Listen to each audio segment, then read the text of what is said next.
Hello guys! Ito, nakabili pala ako ng kasaba. Gagawa ako ng pichi-pichi.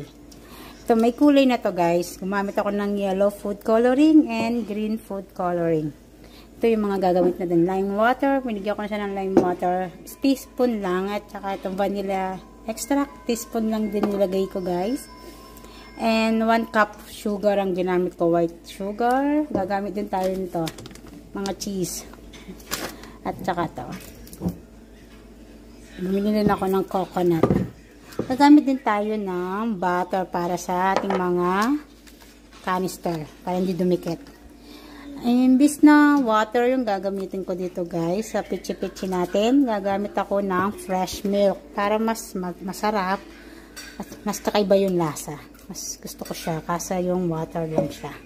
Yan, ganyan lang yung texture niya guys. Yan, may mga sangkap na to guys. Isasalang ko na lang siya sa steamer. Okay? Bumili ako ng ganitong canister, guys. Kaya gumagawa ako ng pichi-pichi pag re-regalo ko pala siya. Ayan, kasi may cover na siya.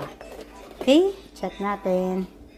Butter yung mga canister natin. Ito lang yan, guys. Para hindi didikit yung ating kasaba.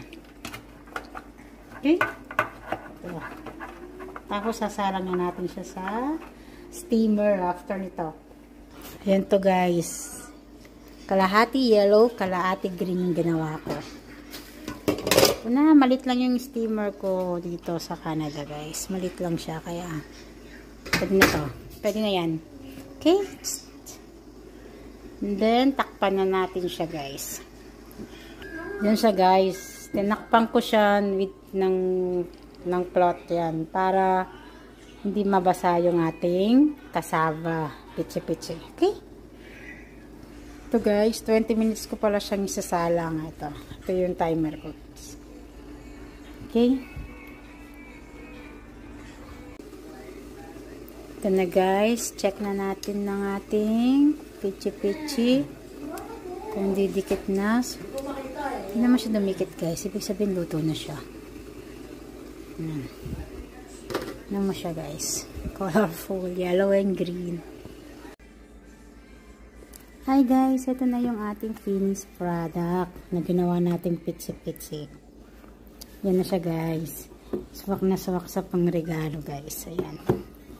Coconut, kalate, and cheese yung kalate. Okay, thank you. Next time ulit.